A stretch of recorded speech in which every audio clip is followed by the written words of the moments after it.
70 बरस की उम्र में वो शिकस्त खुर्दा होकर चल रहा था। ऐसे चल रहा था जैसे उसने अपनी दुनिया खो दी हो।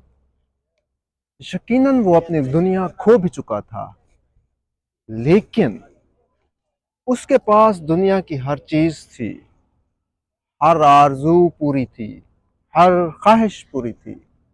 फिर भी वो मायूस और शिकस्त खुर्दा क्यों था? क्यों? क्योंकि उसके सब अपने उसको छोड़कर जा चुके थे। वो अंदर से छलनी था, वो अंदर से जख्मी था। वो अपने अंदर झांकता, वो चलता, मुस्कुराता, खुद से बातें करता, चल रहा था। कहीं वो थक कर बैठ जाता, सांस लेता, फिर आगे बढ़ जाता, मगर उसे जहन की उलझन आगे बढ़ने से रोक रही थी। क्यों रोक रही थी? क्योंकि उसे अपने याद आ रहे थे, उनकी शिद्दत से याद आ रही थी। वो चिल्लाता, वो चीखता, वो रोता, मगर उसकी जिंदगी पुरतैश थी। लेकिन सबसे अहम बात जो थी, उसको औलाद छोड़कर जा चुकी थी।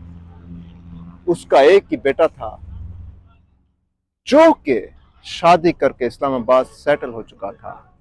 लेकिन उसकी एक ही बेटी थी साथ उसके, लेकिन उसकी भी शादी हो गई थी। अब वो मियाँ बीवी एक मकान में रहते थे। वो मकान तो था, लेकिन वो उनके लिए जन्नत नहीं था। अगर वो उनके लिए जन्नत होता तो शायद उनको गुमा होता कि अब जिंदगी सुहानी लग रही है।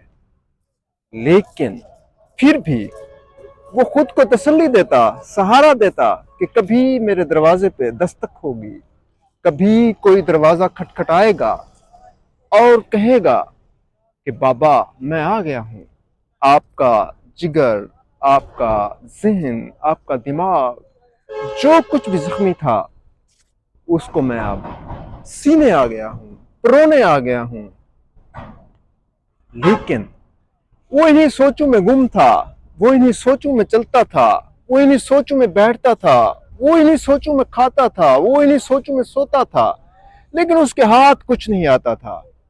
वो हमेशा लंगड़ाता, वो चीखता, वो चिल्लाता, वो रोता, वो अपनी बीवी को भी तसल्ली देता, लेकिन उसके हाथ कुछ भी नहीं आता था, क्योंकि वो सब कुछ खो चुका था।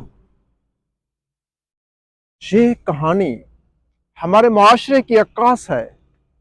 ये कहानी हमारे मुआशरे का अक्स है। ये कहानी हम सब की है। ये कहानी हम सब पर आया होती है। क्यों? क्योंकि इन सियासतदानों ने, इन लोगों ने, इन इदारों ने पाकिस्तान के जिगर को जख्मी कर दिया, छलनी कर दिया, रौंद डाला।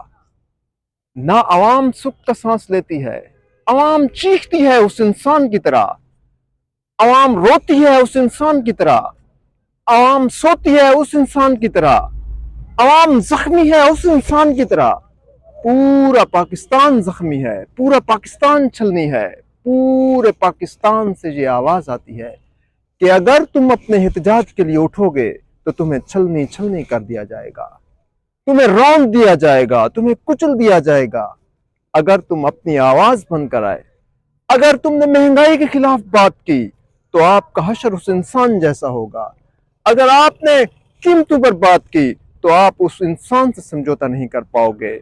अगर तुमने बिजली के बिलों के बारे में बात की, तो फिर भी आपका हशर उन्हीं जैसा होगा।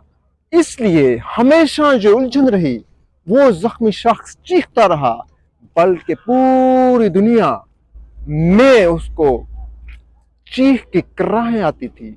लेकिन वो चुप हो जाता था, आहें भरता था, ठंडी आहें भरता था। इसी तरह आवाम पूरे पाकिस्तान की अपनी आहों सिसकियों में जी रही है। कहीं पर उनकी बेटियों के जेवर बिक रहे हैं, कहीं पर माओं के दुपट्टे बिक रहे हैं, कहीं पर माओं के दुपट्टे लोगों के पाँव में हैं, कहीं पर कुछ हो रहा है। लेकिन फिर भी वो उलझने, वो जख्मी पाकिस्तान, वो पाकिस्तान का जख्मी चेहरा सामने आ जाता है।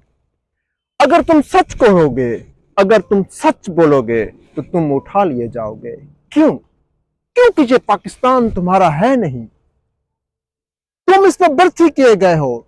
तुमने हर चीज के जुल्म सितम को सहना है। तुमने हर किस्म की अजियत को बर्दाश्त करना है। तुम हमेशा महकूम बनकर रहोगे। तुम जो कुछ कहोगे तुम्हारी आवाज नहीं सुनी जाएगी, बल्कि तुम्हें हर तरह से रौंद दिया जाएगा। तुम हो इसी काबिल, तुम हो इसी काबिल कि तुम्हें रौंदा जाए। लिहाजा तुम कभी कौम बन नहीं सकते, तुम कभी आगे बढ़ नहीं सकते, तुम कुछ कर नहीं सकते। पाकिस्तान इस वक्त चिल्ला चिल्ला कर कह रहा है कि मैं जख्मी हूं, मैं ज़हनी तौर पर मफलूज हो चुका हूं, मुझे इन लोगों ने कंगाल कर दिया है, ये लोग मुझे सुख का सांस नहीं लेने देते। उस इंसान की तरह जो आज मायूस बैठा था, जो आज अपने को याद कर रहा था।